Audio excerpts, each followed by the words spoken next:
Buenas tardes a todos y muchas gracias por la asistencia.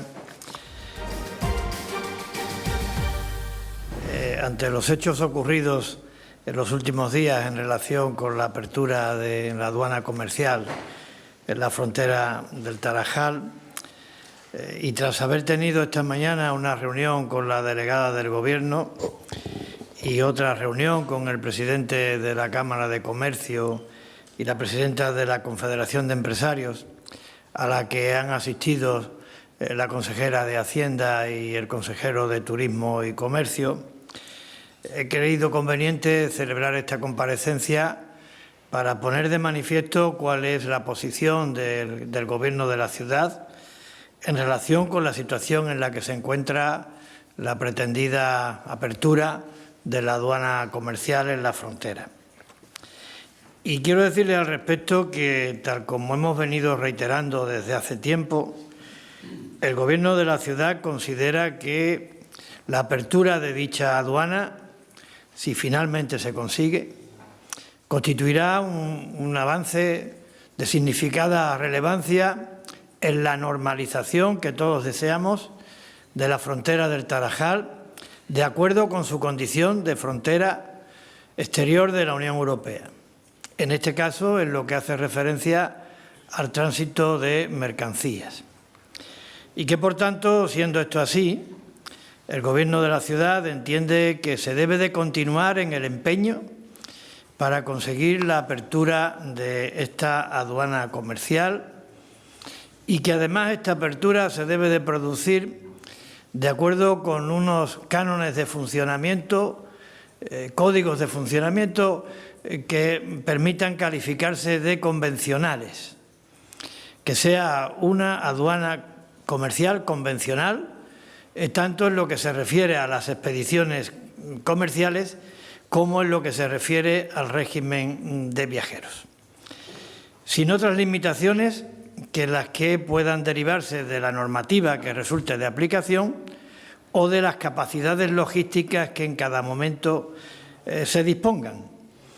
Unas condiciones derivadas de la aplicación de la normativa y de las capacidades logísticas disponibles que tienen que ser transparentes, conocidas por todos y para cuya elaboración se debe de contar con los agentes operadores, con los operadores aduaneros y también con la representación empresarial de nuestra ciudad.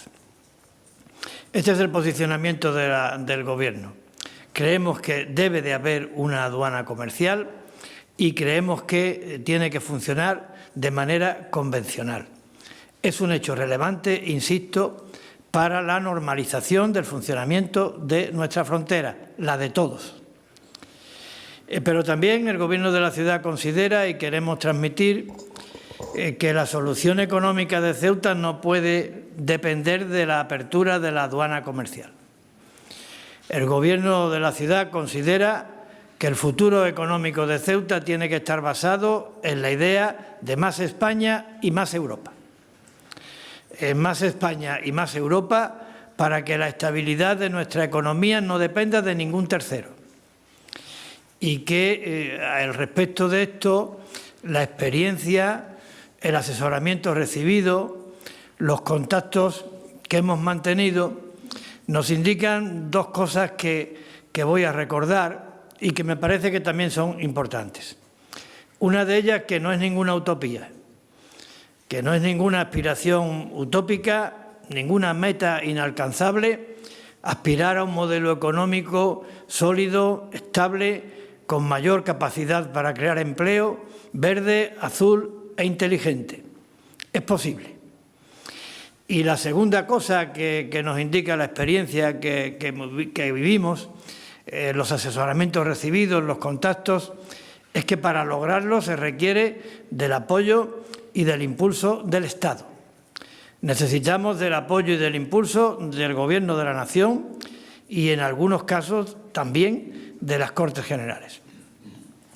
Y ese impulso hoy lo quiero concretar en algunas medidas que no pretenden ser exhaustivas, pero que nos parece que sí son muy importantes para conseguir ese objetivo que todos compartimos de un modelo económico basado en la idea de más España y de más Europa.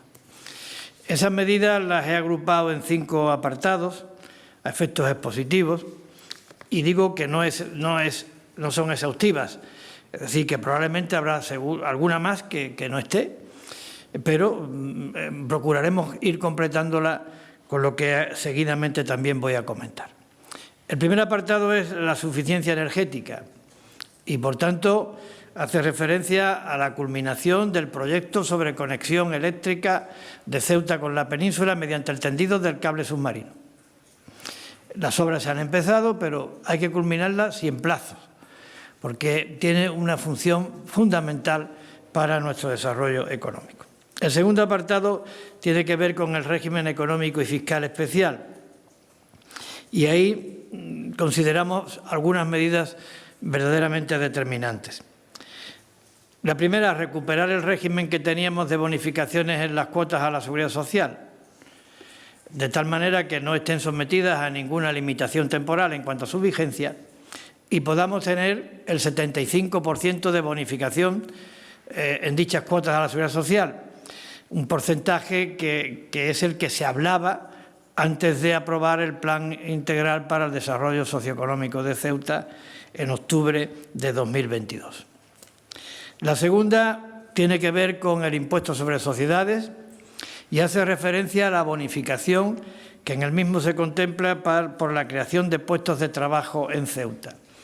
Ahora mismo está establecido en que la bonificación por cada puesto de trabajo sea de 50.000 euros hasta un límite de 400.000 euros, es decir, 8 puestos de trabajo.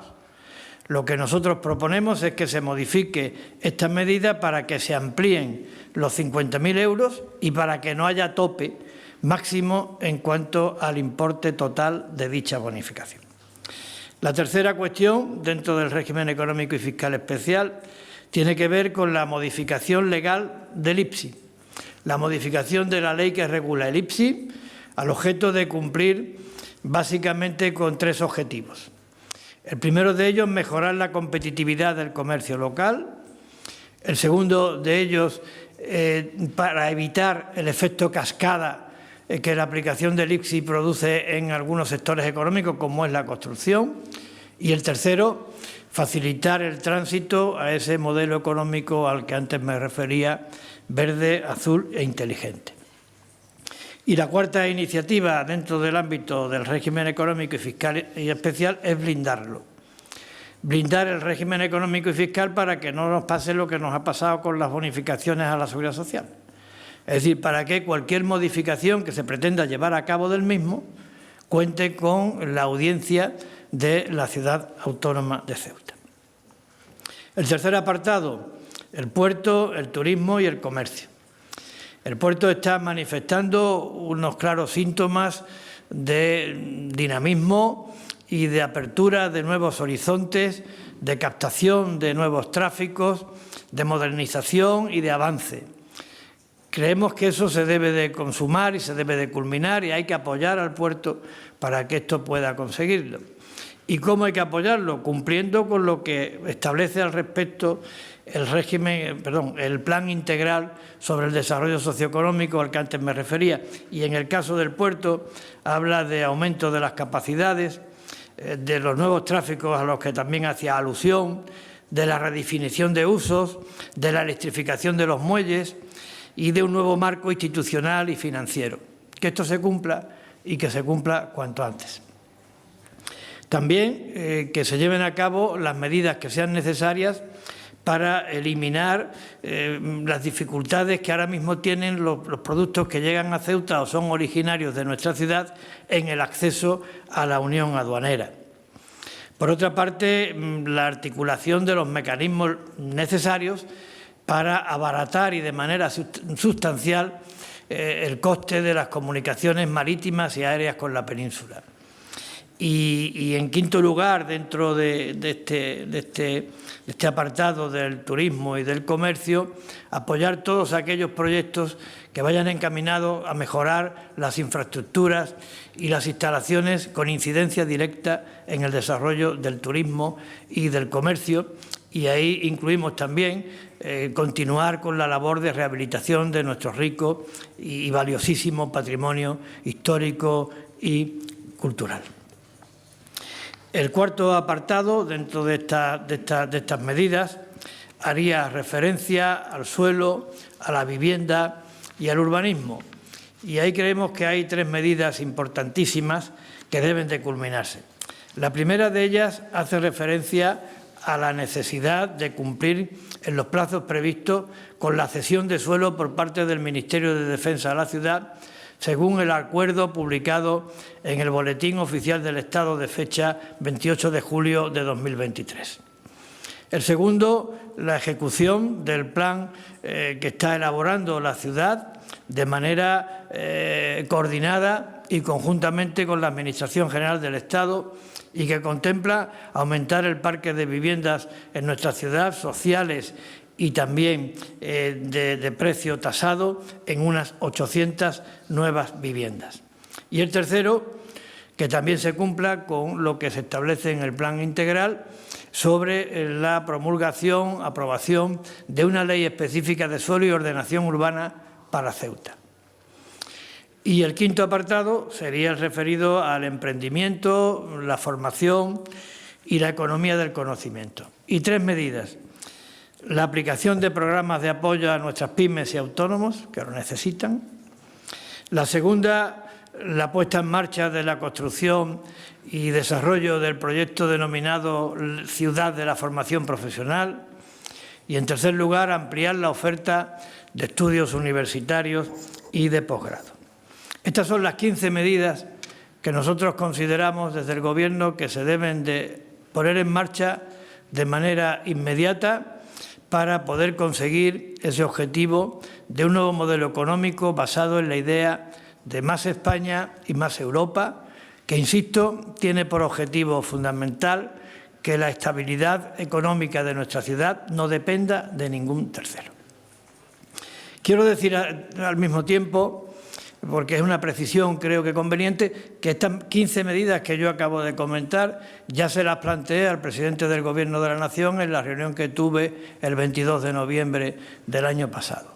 Así como que también, como he referido, algunas de ellas, prácticamente más de la mitad, están recogidas en el Plan Integral sobre Desarrollo Socioeconómico. Luego tampoco nos estamos inventando nada. En cualquier caso, lo que sí quiero decirles es que tanto la apertura de la aduana comercial como el tránsito hacia un nuevo modelo económico constituyen asuntos de interés estratégico para Ceuta.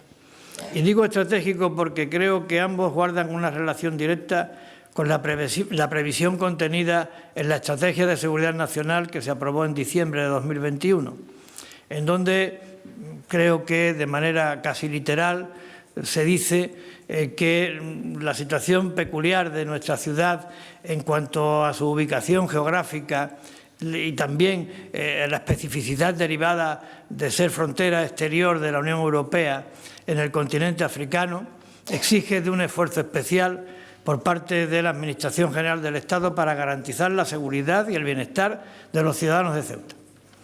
Por tanto, es un asunto estratégico. ¿Y esto qué significa? Pues que los asuntos estratégicos se tienen que abordar desde la responsabilidad, la lealtad institucional y el sentido de Estado. Y esto es lo que vamos a hacer en el Gobierno de la ciudad. Y también significa que hay que procurar, en relación con los asuntos de Estado, pues tener el mayor respaldo, el mayor consenso posible. Y esto es lo que vamos a procurar desde el Gobierno de la ciudad. Por tanto, en los próximos días nos vamos a reunir con los distintos grupos de la Asamblea y vamos a convocar a la mesa de diálogo social para tener una posición común en relación con esta cuestión que consideramos determinante, decisiva para el presente y porvenir de nuestra ciudad en todos los aspectos. Y ahora estoy aquí para atender las preguntas que quieran hacerme al respecto.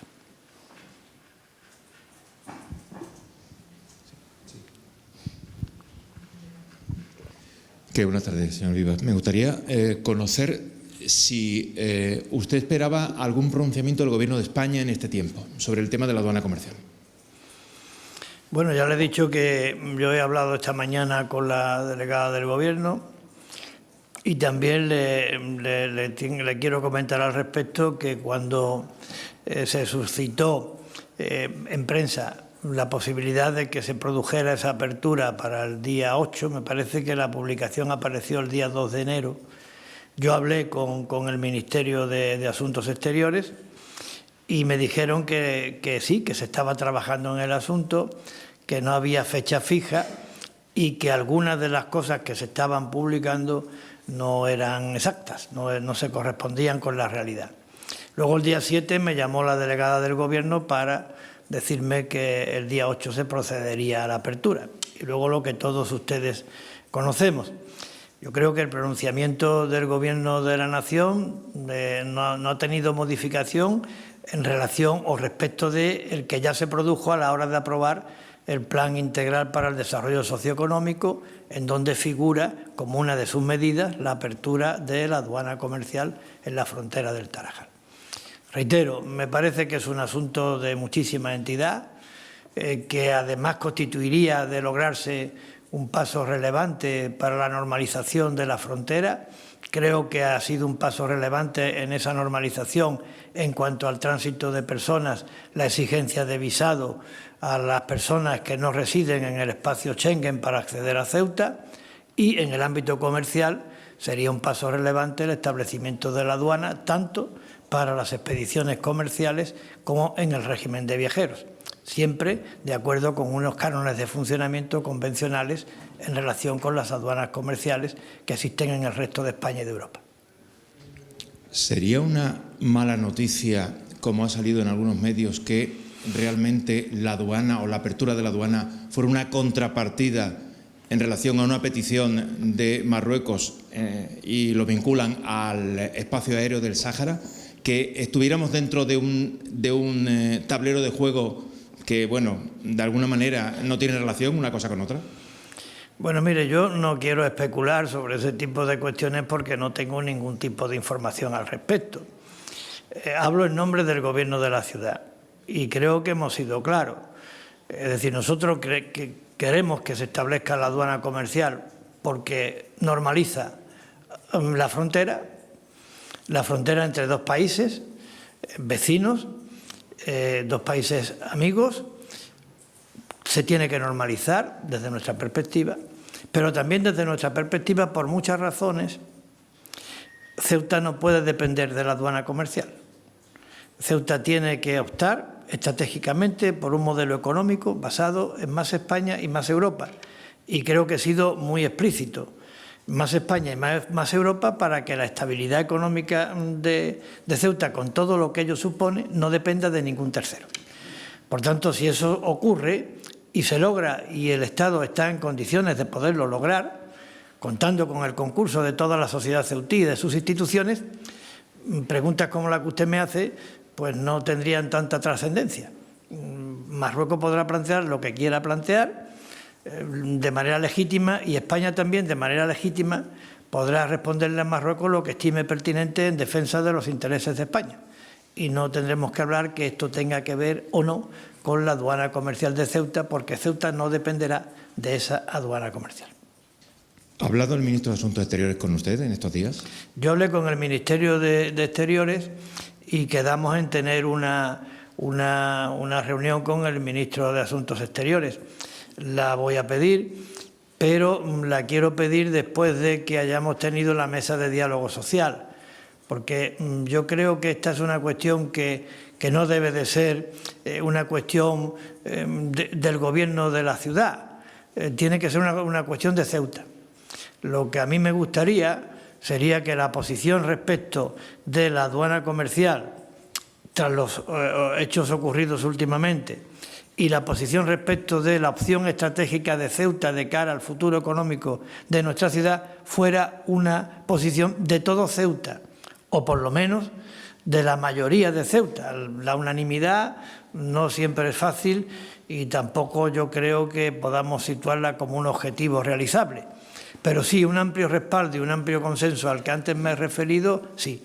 Yo creo sinceramente que estamos en condiciones de poderlo lograr en cuanto tanto a qué consideramos respecto de la aduana comercial y qué consideramos cuál tiene que ser el vector prioritario para el futuro económico, lo podemos conseguir y lo podemos plantear como una posición común de Ceuta.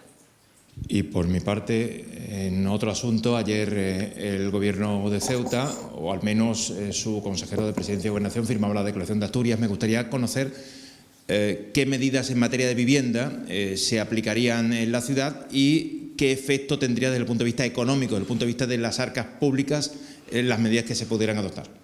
Bueno, yo creo que estamos lo he dicho antes, ¿no? En fase de elaboración de un plan de vivienda que tiene como objetivo 800 viviendas nuevas, en lo que hace referencia a viviendas de carácter social y en lo que hace referencia a viviendas de precio tasado. Estas viviendas este plan tiene dos objetivos que coinciden con lo que ayer se trató en la reunión de Asturias. Por una parte, aumentar la oferta y por otra parte, atender a los colectivos vulnerables. Si ampliamos las ofertas, se repercutirá positivamente en el precio de la vivienda, tanto para la compra como para el alquiler. Y si además se atiende a los colectivos vulnerables, como pueden ser los jóvenes o personas sin recursos para poder acudir al mercado, pues creo que también habremos cumplido con una función social importante.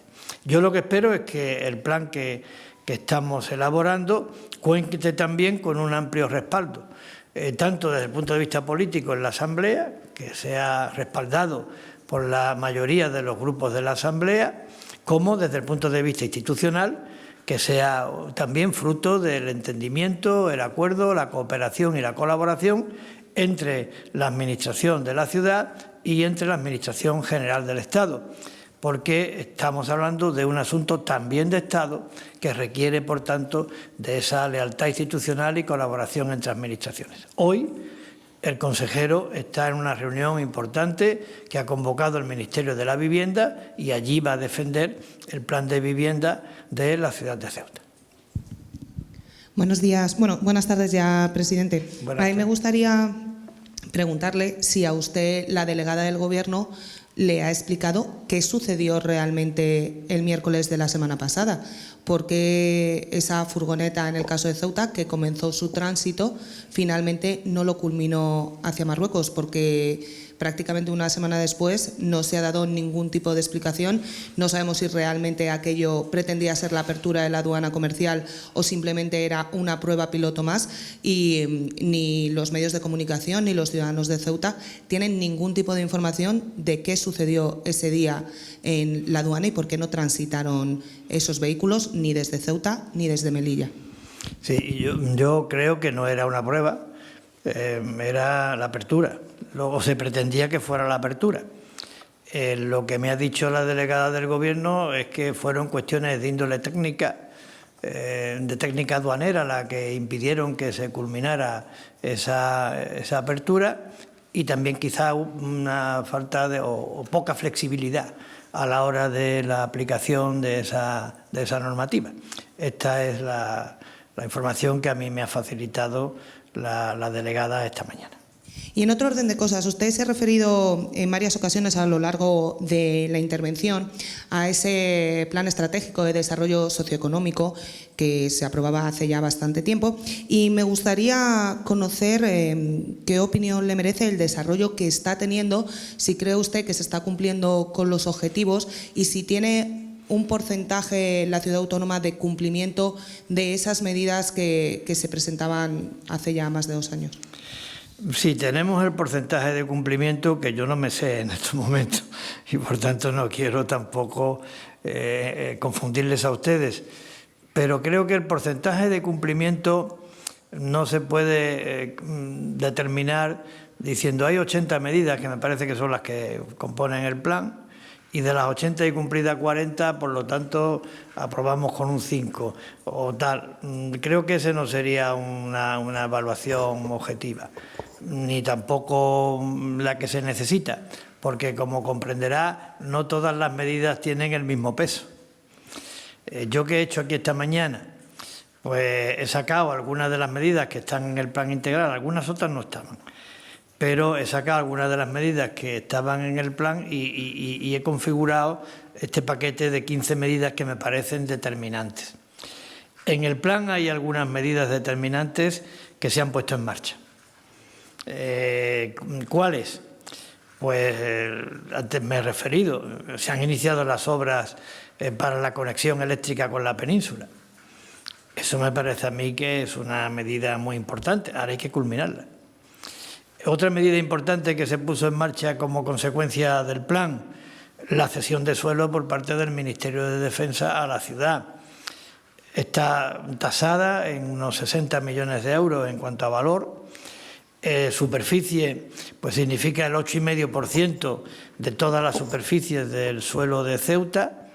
Por tanto, genera una expectativa, tanto desde el punto de vista del aprovechamiento residencial como de equipamientos e infraestructuras dotacionales de servicios públicos, como para el desarrollo económico, verdaderamente importante. Pero también es verdad que en el plan hay cosas que no se han hecho y que también son muy importantes. Lo que se decía que iba a significar una mejora, por eso la hemos puesto aquí, de las bonificaciones a la seguridad social, pues se ha convertido que no ha sido una mejora, ha sido un empeoramiento, cuando todo el mundo estaba esperando que fuera el 75%. En el tema de los servicios básicos, pues en sanidad pues prácticamente no ha habido ningún avance cuando en el plan se contemplaba. Lo mismo podemos decir de educación o lo mismo podemos decir de la construcción del BRUL. Por tanto, digamos que el plan, ha habido cosas que se han hecho y que son importantes, pero hay otras muchas cosas que son importantes y que quedan por hacer y que hay que hacer. Hoy yo me he referido a 15 medidas de carácter económico porque estaba hablando del futuro económico de la ciudad y del modelo al servicio de ese futuro, de una economía más sostenible, más sólida, con mayor capacidad para crear empleo, verde, azul e inteligente. A eso me he referido a las 15, pero hay otras medidas dentro del plan que merecen de ser impulsadas y acometidas. ¿Le da usted ese 5 o no? Bueno, no me ponga usted en esa tesitura de tener que calificar, porque ya les digo que hay cosas muy importantes que se han hecho, hay otras cosas importantes que no se han hecho y que se deben de hacer, y en el tema económico, ahora, visto lo visto con la aduana comercial, creo que es necesario echar el resto para poder conseguir ese objetivo de un modelo económico que transmita seguridad y confianza a los ceutíes y a las personas que tienen, a través de sus inversiones, darle contenido a esa aspiración legítima de prosperidad, estabilidad y creación de empleo en nuestra ciudad. Fuera de esta cuestión, sí quería preguntarle por el otro asunto que nos ha ocupado durante gran parte de la segunda mitad del año, que ha sido la cuestión de los menores extranjeros no acompañados. No sé si se han producido avances para tratar de lograr esa modificación legislativa. Y, por otro lado, cómo se ha iniciado el año, si se siguen produciendo esas llegadas que hemos visto de forma continua en los últimos meses. Muchas gracias. Bueno, diciembre fue un mes muy complicado, muy difícil al respecto. En lo que va de enero hay una cierta tranquilidad en lo que se refiere a las llegadas, pero la situación en Ceuta sigue siendo insostenible. Es decir, en Ceuta ahora mismo el 70% de los menores están alojados en recursos de emergencia y provisionales. Esto indica una manifiesta precariedad en el funcionamiento del servicio. Ceuta tiene excedida en un 400% su capacidad de acogida. La cuota de acogida de Ceuta multiplica por 20 a la media nacional. Es decir, la situación es absolutamente insostenible. De no haber sido por la ayuda concedida en el último Consejo de Ministros, se hubiera producido la quiebra del equilibrio presupuestario de la institución en la liquidación correspondiente al pasado ejercicio de 2024. Por tanto, no podemos mantener esta situación por mucho tiempo. En consecuencia, el Gobierno de la ciudad sigue apostando por una solución estable, de Estado, solidaria, que garantice la posibilidad de trasladar menores desde Ceuta y desde otros territorios también tensionados a otras comunidades autónomas españolas de manera ordenada, de manera vinculante, en base a unos criterios objetivos y contando con la financiación del Estado. Esta es la posición del Gobierno de la ciudad, es la que transmitimos reiteradamente en todos los foros a los que vamos y es la que esperamos poner de manifiesto en la próxima conferencia sectorial que está previsto que se lleve a cabo en nuestra ciudad. Buenas tardes, presidente. Buenas tardes. Reiterando las cuestiones de la información, delegación de Gobierno se ha mostrado muy opaca. Usted nos dice que ha mantenido contactos con la delegada, pero esos contactos no transmiten información. Quiero decir, usted tampoco sabe cuál es el régimen que hay programado para la aduana, ni cuáles han sido los problemas técnicos. No, yo creo que la delegada del Gobierno es delegada del Gobierno. Y, por tanto, creo que la delegada del Gobierno, si no transmitió más, estoy convencido, ella no me lo ha dicho, pero es lo que yo deduzco, fue porque desde el Gobierno, en el ministerio correspondiente, le dirían que tratara el asunto con discreción. No me cabe la menor duda.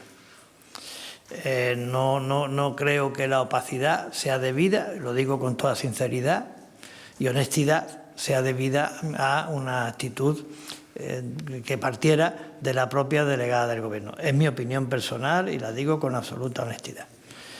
¿Que cree que ese es el camino que se debe de seguir? Yo creo que no. Es decir, yo creo que esta cuestión, siendo importante y teniendo en cuenta además que se puede esperar una actitud responsable, consecuente y con sentido de Estado de la interlocución que se lleve a cabo, se tiene que abordar de manera transparente y se tienen que decir las cosas tal como son. Yo creo que eso no tiene ninguna contraindicación y eso es lo que nosotros estamos planteando, que haya la suficiente información, que las condiciones de apertura se conozcan de manera transparente y por parte de todos y que las condiciones que haya que establecer, que yo estoy convencido que tiene que haber condiciones, porque hay que saber la mercancía que se puede exportar, los aranceles que hay que pagar, seguramente tendrá que haber un horario de despacho, porque claro, es que también las capacidades logísticas, como yo decía antes, no sé si me he explicado bien, no son ilimitadas. Si vamos al Tarajal sabemos lo que hay. Es decir, que esto de ahí no se puede deducir que uno tenga una capacidad ilimitada para operar. Lo lógico y lo razonable es que entre las autoridades de nuestros dos países, de España y del vecino de Marruecos, pues haya una coordinación para saber eso, horarios, qué tipología de vehículos, qué tipo de vehículos, la documentación que haya que presentar, pero que eso sea de dominio público, que sea transparente y que además sea convencional, que solamente esté limitada y restringida por la ley o por la capacidad logística.